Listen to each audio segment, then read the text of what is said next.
அவர்கள் அவரை நோக்கி பார்த்து பிரகாசம் அடைந்தார்கள், அவர்கள் முகங்கள் வெட்கப்பட்டு போனதில்லை. இந்த மாதம் வாக்குத்தத்தமும் என் ஜனங்கள் ஒருபோதும் வெட்கப்பட்டு போவதில்லை என்பதுதான். அப்போ எப்படியெல்லாம் தேவனுக்குள்ளாக நடந்து கொண்டால் தேவையில்லாத வெட்கம், இந்த உலகத்தின் தன்மையாய் உட்கார்ந்து ஐயோ இப்படிலாம் இருந்துட்டோம், இப்படிலாம் இவங்க பேசுறதுக்கு நம்ம ஆளாயிட்டோம், எங்களை இப்படி பேசுகிறாங்கங்கிற ஒரு வெட்கம் இல்லாத ஒரு சூழ்நிலை தேவனுக்குள்ளாக வாழ முடியும்னா அதுக்கு இன்றைக்கி ஒரு 3 காரியங்களை பார்த்தா அதை கடைபிடிக்கும் போது உங்கள் வாழ்க்கையில் நீங்கள் ஒருபோதும் வெட்கப்பட்டு போவதே இல்லை. அதில் முதல் காரியம் சங்கீதம் 34:5 அவர்கள் அவரை நோக்கி பார்த்து பிரகாசம் அடைந்தார்கள், அவர்கள் முகங்கள் வெட்கப்படவில்லை. எந்த சூழ்நிலையிலும் கர்த்தரை நோக்கி பார்க்க வேண்டும் என்கிற எண்ணம் வேண்டும். அதாவது நம்மளும் அவங்க பேசுனாங்க, நம்மளும் அவங்கள பேசணும்னு எதிர்பாராமல் வருகிற அந்த குணத்தின் மத்தியில் ஆண்டவரை நோக்கி பார்த்தோம். ஆண்டவரே, என் இருதயத்தில் இப்படியாக ஓடுகிறதை நீர் அறிவீர், நான் என்ன செய்யணும், நான் உங்களுடைய சத்தியத்தின்படி நடக்க எனக்கு கிருபையை தாருங்கிற அப்படி நோக்கி பார்க்கணும். ஒரு இக்கட்டான வேலை, இன்னலான வேலை, நெருக்கடியான சூழ்நிலை, தவறான பேச்சுக்களை உங்கள் மேலே சொல்லும்போது எல்லா வேலையிலும் கர்த்தரை நோக்கி பார்க்க வேண்டும் என்கிற எண்ணம் வேணும். இந்த வசனத்தை வாசிக்கும் போது எல்லாத்துக்குமே சந்தோஷம் இருக்கும். இந்த வசனத்தை கொஞ்சம் தியானித்து பார்த்தா, இது எப்போ எழுதப்பட்ட ஒரு சங்கீதம், தாவீது எழுதின சங்கீதம். அதில் மேலே என்ன எழுதியிருக்கு, தாவீது அபிமெலேக்குக்கு முன்பாக வேஷம் மாறின போது அவனால் துரத்தி விடப்படுகையில் பாடின சங்கீதம். சொந்த தேசத்தில் சவுலாலையும் தாவீதுக்கு பிரச்சனை, பொய்யான அவதூறுகளை சொல்லி தாவீதுடைய வாழ்க்கையை முடிக்க பிளான் நடக்குது சவுல்கிட்ட. இப்போ மற்ற தேசத்தில் மற்றவங்கள்ட்ட ஒரு அடைக்கலத்துக்கு போனாலும் எல்லா இடத்துலையும் என்னென்னா கோலியாத்தை முறியடிச்சது தாவீது தாங்கிறது உலகம் பூரா தெரியும். அப்போ எங்கே தலை காட்டினாலும் தாவீதை கண்டுபிடிச்சிட்டாங்க. இப்போ அபிமெலேக்கு கிட்ட தான் ஒருத்தன் கூப்பிட்டு போகிறான், அங்கே போனால் நிச்சயமாக அபிமெலேக்குக்கு தெரியும் கோலியாத்தை அழித்தது இவன் தான், அவ்வளோ பெரிய வீரன், இவன் வந்தால் சும்மா வர மாட்டான், நம்மளும் ஏதோ ஒன்று செய்யறதுக்காக வரலாம் என்று எதிர்பார்ப்பான்னு சொல்லி அவனுக்கு முன்னாடி வேஷம் மாறின மாதிரி தப்பிச்சு வந்துட்டான். இவ்வளவு நெருக்கடியின் மத்தியிலையும் கர்த்தரையே நோக்கி பார்க்கிறார் தாவீது. எல்லாரும் என்னை நெருக்கிறாங்க ஆண்டவரே, ஆனாலும் நான் உண்மையை பார்க்குறேன்.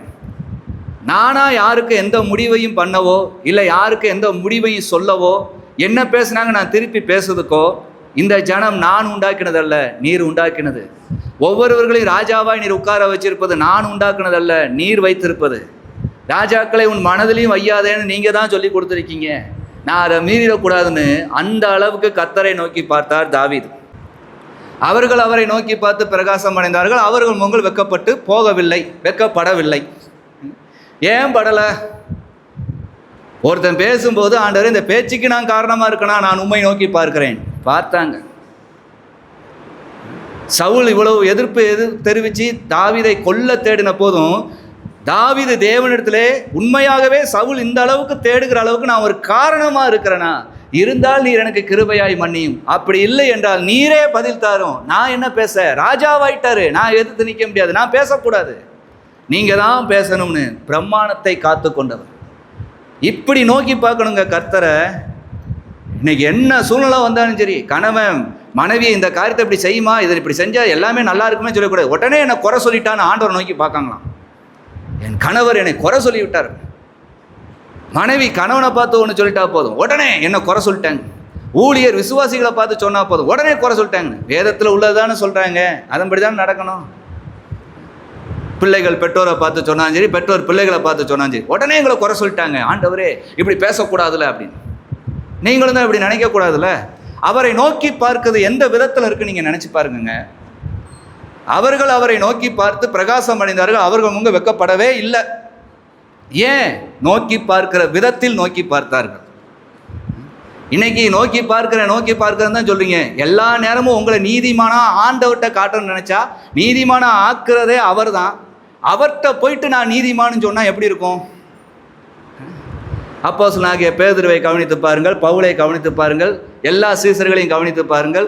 பரிசுத்த வேதாகமத்தில் பழைய ஏற்பாட்டில் இருக்கிற எல்லா தேவனுக்கு பயந்து நடக்கிற மனிதர்களாம் கவனித்து பாருங்க. எல்லாரும் தேவனிடத்திலே தங்களை சொன்னது, நாங்கள் பாவியான மனுஷர்கள், நாங்கள் குறை உள்ளவர்கள் என்று தான் சொன்னாங்க.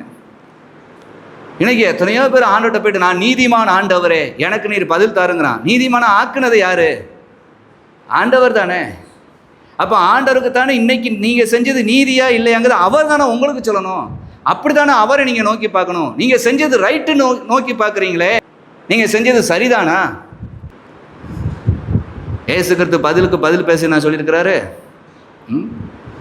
கண்ணுக்கு கண்ணு பண்ணுக்கு பல்லா நின்று நான் சொல்லியிருக்கிறாரு. ஏசு கிறிஸ்து என்ன சொன்னார்? உங்கள் சத்துருக்களை சிநேகியுங்கள், உங்களை சபிக்கிறவர்களை ஆசீர்வதியுங்கள், உங்களை உபத்திரப்படுத்துவர்களுக்காகவும் நிந்திக்கிறவர்களுக்காகவும் நீங்கள் ஜெபம் பண்ணுங்கன்னு இருக்காரு. இதையெல்லாம் வர மாட்டுக்கேங்கிறதுக்கு தானே பரிசுத்தாவின் பலனை கேட்க உட்கார்ந்துருக்கோம். இதுதான் அவரை நோக்கி பார்ப்பது. எல்லாம் பதிலுக்கு பதில பேசிட்டு, ஆனாலும் ஆண்டவரை நான் அப்படி சகிச்சேன்னு சொன்னேன், இது பொய் தானே? ஆண்டவருக்கு தெரியாதா? தான் அவரை நோக்கி பார்க்கிற விதம் எப்படி இருக்கணுங்கிறத புரிஞ்சுக்கோங்க. ஒருத்தர் உங்களை குறை சொல்கிறாங்களா, அந்த குறை உங்ககிட்ட இருக்கா? நீங்கள் நலமாக வாழ்வதற்கு அவங்க சொல்கிறாங்களா? அதை சந்தோஷமாக நான் நலமாக இருக்கிறதுக்கு தானே சொல்கிறாங்க. இல்லை அவங்க சொல்வது வேதத்தின்படி இல்லை, எதன்படி இல்லை, இஷ்டப்படி இருக்கா? அவங்க புரியாமல் பேசுகிறாங்க, நம்ம நடப்போம், ஒரு நாள் அவங்களும் புரிவாங்கங்கிற எண்ணத்துக்குள்ளே வரும். அவரை நோக்கி பார்க்குற முகம் ஒரு பிரகாசத்தில் இருக்குமா?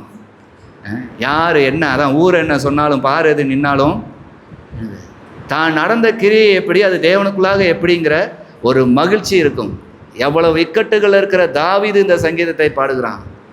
அவர்கள் அவரை நோக்கி பார்த்து பிரகாசம் அடைந்தார்கள், அவர்கள் முகங்கள் வெட்கப்படவில்லை. தேவனுக்கு காத்திருந்து தேவனே பதில் தரணும்னு யார் யாரெல்லாம் உட்கார்ந்துருந்தாங்களோ, ஆபிரகாமோ, ஈசாக்கோ, யாக்கோபோ, மோசேயோ, யோசேப்போ, எல்லாருடைய முகமும் வெட்கப்படலை, சந்தோஷப்பட்டுச்சு. நானும் அவர்கள் வழியே நடந்து வருகிறேன், அந்த தேவனையே நான் நோக்கி பார்க்கிறேன், என் தேவனும் என்னை வெட்கப்பட விட மாட்டார், இந்த இடத்துல என்னை வெட்கப்பட விடவில்லையும் என்று இங்கே சொல்லுகிறார். ஆகவே அவரை நோக்கி பார்க்கிற விதம் எப்படி இருக்கும்னு நினச்சி நீங்கள் அவரை நோக்கி பாருங்க. இரண்டாவதாய் அவரை நோக்கி பார்த்த பிறகு சங்கீதம் 119 6ஆம் வசனம், நான் உம்முடைய கற்பனைகளை எல்லாம் கண்ணோக்கும் போது வெட்கப்பட்டு போவதில்லை. அவர் கொடுத்த கட்டளைகளை தேவ பிள்ளைகளாகிய நீங்கள் முதலாவது வேதத்தில் தேட வேண்டும், அதை வாசிக்க வேண்டும். வாக்கு தத்தத்தை முதலாவது நீங்கள் தேடவே கூடாது, அது குழந்தைத்தன்மை. அருமையான அப்போஸ்தலனாகிய பவுலை கொண்டு பரிசுத்தாவின் உணர்த்துவார், நீங்கள் குழந்தைகளாக இருந்த போது குழந்தையை போல பேசுனீங்க, குழந்தைகளை போல நடந்தீங்க, நானும் அப்படித்தான் இருந்தேன். நான் பெரியவன் ஆன போதோ குழந்தையான தன்மையை விட்டு விட்டேங்கிறார். நீங்கள் ஆண்டவருக்குள்ளே வரும்போது உங்களுக்கு வாக்குத்தத்தம் அவசியம், அந்த நன்மையான வார்த்தைகள் வேணும், அதன்படி ஆண்டவர் அற்புதம் செய்யணும், எல்லாம் அவசியம். ஆண்டவருக்குள்ளே வந்து இவ்வளவு தூரம் பெருகினா பிறகு உங்கள் பிள்ளைகளுக்கு சொல்லிக் கொடுக்குற அளவுக்கு, உங்கள் சகோதர சகோதரிகளாம் நீங்கள் தேவனுடைய பிள்ளை நிரூபிக்கிற அளவுக்கு வாழ்றீங்கன்னா, நீங்கள் முதலாவது வேதத்தில் எதை எடுக்கணும்?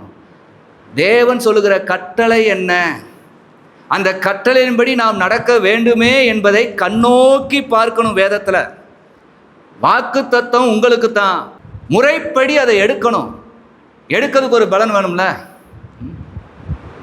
இன்னைக்கு சிறுக நீங்கள் வேலை பார்க்குறதுல சம்பாதிக்கிறதுல சிறுக சேமித்து கொஞ்சம் பேங்கில் போட்டு வைக்கிறீங்க. பேங்கில் போட்டிருக்க பணம் உங்கள் பணம் தான், நீங்கள் தான் போட்டிருக்கீங்க, அது உங்கள் சம்பாத்தியம் தான். ஆனால் எடுக்கிறதுக்கு ஒரு முறை இருக்குதுல்ல. நேரடியாக போய்கிட்டு எத்தனை கூட்டம் இருந்தாலும் என்ன இருந்தாலும் எந்த ஒரு ஸ்லிப்பும் இல்லாமல் எந்த ஒரு பேனாவும் இல்லாமல் நேரடியாக போய்ட்டு, ஹலோ சார், நான் போட்டிருக்க பணத்தை நான் எடுக்கணும், எனக்கு கொடுங்கன்னு போய் கேட்டுருவீங்களா? அதுக்கு என்ன பண்ணுவீங்க? செல்லாம் இருக்கணும், அவங்க அக்கௌண்ட் நம்பரை கரெக்டாக எழுதணும், நீங்கள் எந்த கிளையில் இருக்கீங்கிறத எழுதணும். முதலாக நீங்கள் எந்த பேங்கில் பணம் போட்டிங்களோ அந்த பேங்கில் நிற்கணும். இத்தனையும் இருக்குது. அடுத்த பேங்கில் போய் நின்றுக்கிட்டு என் பணம் போட்டிருக்கேன், செல்லாம் இருக்குது, பேப்பர் இருக்குன்னா எப்படி வரும்? கொஞ்சம் சிந்திக்க வேண்டியதாக இருக்குது.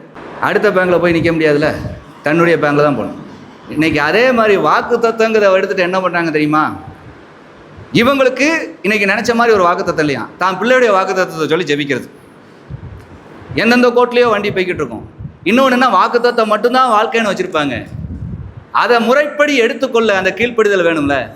ஆபிரகாமுக்கு தேவன் சொன்னார், உன் சந்ததியை நான் வானத்து நட்சத்திரங்களை போல கடற்கரை மணலை போல பெருக பண்ணுவேன்னு ஆபிரகாமுக்கு ஆண்டவர் வாக்குத்தத்தம் பண்ணார். ஆனால் அதை சுதந்திரத்து கொள்ள ஆபிரகாமை என்னானார்? பயிற்றுவித்தார்.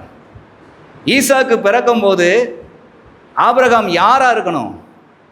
தேவனை விசுவாசிக்கிற ஒரு மனுஷனாய், முழுமையான தேவனையே நம்பியிருக்கிற மனுஷனாக இருக்கணும்.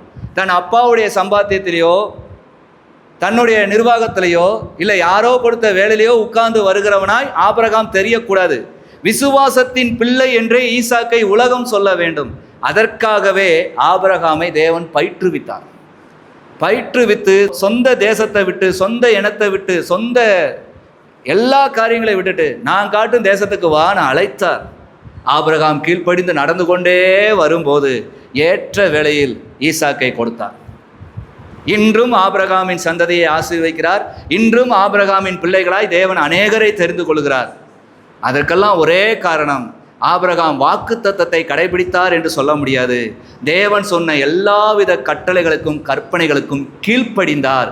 வாக்குத்தத்தம் நம்முடையதாய் மாறினது. இன்றும் ஆபிரகாம் ஆண்டவர் கொடுக்கிற கட்டளைக்கும் கற்பனைகளுக்கும் கீழ்ப்படுகிறார். எத்தனை பேர் இன்னைக்கு தேவ சமூகம் வந்து இன்னைக்கு வரைக்கும் நான் ஆண்டவர் கீழ்ப்படிச்சு நடக்கிறேன்னு சொல்றீங்க? சொல்லிடுவீங்க. வாக்கு தத்துவம் உங்களுக்கு தான், வார்த்தை உங்களுக்கு தான், எல்லாமே உங்களுக்கு தான். ஆனால் கட்டளை இந்தபடி நான் நடக்கிறேன்னு உங்கள் பிள்ளைகளுக்கு நீங்கள் சொல்லிட முடியுமா? இங்கே அதான் சங்கீதக்காரன் சொல்லுகிறார், நான் உம்முடைய கற்பனைகளை கண்ணோக்கும் போது நான் வெட்கப்பட்டு போகவே மாட்டேன் ஆண்டவரே. வேதாகமத்தில் வாக்குத்தத்தம் கொடுத்துருக்கிறீர், ஆசீர்வாதம் கொடுத்துருக்கிறீர், எல்லாமே இருக்குது. இதையெல்லாம் பெற்றுக்கொள்ள நான் நடந்து வர வேண்டிய ஒரு முறை இருக்குது. அதை நீர் கொடுத்த அந்த கட்டளையை நான் கண்ணோக்கி பார்க்குறேன். உங்களுடைய பிரமாணத்தில், உங்களுடைய வேதாகமத்தில் அதையே நான் நோக்கி பார்த்து அதையே எடுத்து கோடிட்டு வாசித்து இதன்படியே நடக்கணும்னு அறிக்கைட்டு ஜெபிச்சு இருக்கும்போது நான் வெட்கப்பட்டே போக மாட்டேன் ஆண்டவரே. வாக்குத்தத்தம் பூரா நீங்கள் நடத்திடுவீங்களா அப்படிங்கிறது. இரண்டாவது காரியமாய் கற்பனைகளை கண்ணோக்கி பாருங்கள். தேவன் உங்களுக்கு கொடுத்த அன்பின் கட்டளைகளை நீங்கள் கண்ணோக்கி பார்த்து இவ்வளவு கற்பனை இருக்குது, நாம் கை கொள்ளணும் என்கிற எண்ணம் வைங்க. சபையில் அதுதான் பேசப்படுது. மூன்றாவது காரியமாய் சங்கீதம் 119 80வது வசனம், நான் வெட்கப்பட்டு போகாதபடிக்கு என் இருதயம் உமது பிரமாணங்களில் உத்தமமாயிருக்கணும். ஆண்டவருக்குத்தான் தெரியும் உங்கள் உத்தமம். வேதாகமத்தை படிக்கிறீங்க, இன்னைக்கு ஒரு வார்த்தை இடைப்படுது, இந்த மாதிரி உன் வழியை காத்துக்கோ, உன் கால்நடைகளை சீர்படுத்து, கண்ட இடங்களை நிற்காதேன்னு இன்னைக்கு வார்த்தையை நீங்கள் படிச்சிருக்கீங்க. உன் கண்கள் நேராய் நோக்க கடவுது, நீ நேராய் பார்க்கணும், எல்லாமே நீங்கள் தான் படிச்சிருக்கீங்க. படித்தது இருதயத்தில் ஓடுது. அந்த பிரமாணம் இப்போ உங்கள் இருதயத்தில் ஓடிக்கிட்டு இருக்கு. நீங்கள் எதையோ ஒன்று செய்யறதுக்கு நீங்கள் பிளான் பண்ணி வச்சுருக்கீங்க. ஆனால் வசனத்தை நீங்கள் படிச்சிட்டீங்க. நீங்கள் படித்ததில் இப்படி நடந்துக்கோன்னு வந்துருச்சு. வந்தால் பிறகும் உங்கள் இஷ்டத்துக்கு நீங்கள் நடக்கும்போது உங்கள் இருதயத்தில் உத்தமம் இல்லை, உங்களுக்கு ஒரு வெட்கம் வரும். அதே ஆண்டவர் எச்சரித்திருக்காரு, நமக்கு சொல்லியிருக்கிறாரு. நம்ம இன்னைக்கு அந்த இருதயத்தில் வேறு அது ஓடிக்கிட்டே இருக்குது. இன்றைக்கி இந்த பிரமாணத்துக்கு கீழ்ப்படியணும்னு நீங்கள் கீழ்ப்படிஞ்சா நீங்கள் வெட்கப்பட்டு போவதே இல்லை. எப்படி அழகா ஆண்டவர் எப்படி ஆசீர்வதிக்கிறவர் என்பதை தெளிவாக சொல்லியிருக்காங்க, எழுதியிருக்காங்க. இன்றைக்கி நிறைய பேர் வந்துக்கிட்டு வெட்கப்பட்டு நிற்கிறேன், வெட்கப்பட்டு போயிட்டேன், தலை குனிஞ்சு போயிட்டேன், அவமானப்பட்டு நின்னேன். எதுக்கு? பிரமாணத்தின்படியாக நடந்தீங்க. பிரமாணத்தின்படி நடந்தால் தலை குனியதுக்கு ஒன்றுமே இல்லையே, வெட்கப்படுவதற்கும் ஒன்றுமே இல்லையே. அதான் நீங்கள் சங்கீதக்காரன், நான் வெட்கப்பட்டு போகாதபடிக்கு என் இருதயம் உமது பிரமாணங்களில் உத்தமமாக இருக்கணும் ஆண்டவரே. நீங்களும் தாங்க ஒவ்வொரு நாளும் பைபிள் வாசிக்கும் போது நீங்கள் செய்ய வேண்டிய தவறு என்ன செய்ய போகிறீங்கிறது நீங்கள் மனசில் வச்சுருக்கீங்க. நீங்கள் படிக்கிற பைபிளில் வந்துருச்சு. அதனால தான் நிறைய பேர் நான் 5 நாளாக பைபிள் படிக்கவே இல்லைம்பாங்க. ஏன்? 5 நாளாக தவறுக்கு போயிருக்கிறதுனால பைபிள் படிக்க முடியல. பைபிள் எடுத்தால் திருந்திடுவாங்களாம். அப்போ இருதயம் உத்தமத்தை காக்கலை, பிற எங்கேயா வெட்கப்பட்டு தானே நிற்கணும். பைபிளை உணர்த்தப்பட்ட ஒன்று ஆண்டவர்கிட்ட நீங்கள் அறிக்கையிடணும். உங்களுக்கும் ஆண்டவருக்கும் அது நல்லா தெரியுது. உங்களை பெற்றவங்களுக்கோ கூட இருக்கிறவங்களுக்கோ யாருக்குமே தெரியாது. இது ஆண்டவருக்கு தெரியுது, உங்களுக்கும் தெரியுது. நீங்கள் இப்படி செய்ய போகிறீங்கன்னு தெரியும்.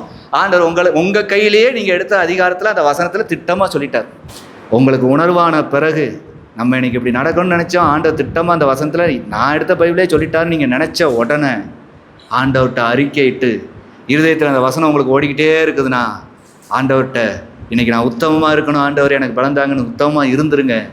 ஆண்டவர் உங்களை பரிபூர்ண சாட்சியாக நிறுத்திடுவார். உங்கள் முகம் வெட்கப்பட்டே போகாது. ஆகவே இந்த 3ஐயும் நீங்கள் கடைபிடிங்க. உங்கள் முகம் எப்படிப்பட்ட சூழ்நிலை உங்களை யார் என்ன சொன்னாலும், ஒருவேளை உங்களிடத்தில் குறை இருக்குமோ என்று தேவனிடத்திலே கேளுங்கள், அவரை நோக்கி பாருங்கள். அப்படி நீங்கள் நோக்கி பார்க்கும்போது உங்கள் முகங்கள் வெட்கப்பட்டு போவதே இல்லை. இரண்டாவது, வேதத்தை வாசிக்கும் போது வாக்குத்தத்தம் கொடுத்தாரு, வசனம் கொடுத்தாருங்கிறதை காட்டிலும் கட்டளை என்னவென்பதை பார்த்து அதை கோடிட்டு அதை கடைபிடித்து நடக்க ஜெபம் பண்ணியே வந்துக்கிட்டுருங்க. நீங்கள் வெட்கப்பட்டு போவதே இல்லை. மூன்றாவதாய், அன்றன்றைக்கு நீங்கள் எங்கே போகணும் எங்கே போகக்கூடாதுன்னு திட்டமாக நீங்கள் எடுத்த பைபிளில் நீங்கள் எடுத்த அதிகாரத்திலே உங்கள் மனசுலேயே ஆண்டவர் பேசிட்டாரு. அந்த பிரமாணங்களை கை கொண்டு நடக்க இருதயத்தை ஆண்டவர்கிட்ட கொடுத்துட்டிங்கன்னா உத்தமமான இருதயம் உங்கள்கிட்ட இருக்குன்னு அர்த்தம். தேவன் உங்களை ஒருபோதும் வெட்கப்பட விடவும் மாட்டார். இந்த மூன்றையும் கடைபிடிங்கள், நீங்கள் ஒருபோதும் வெட்கப்பட்டு போவதே இல்லை. கர்த்தர் உங்களை ஆசீர்வதிப்பாராக. நாம் முழங்கால் படிப்போம்.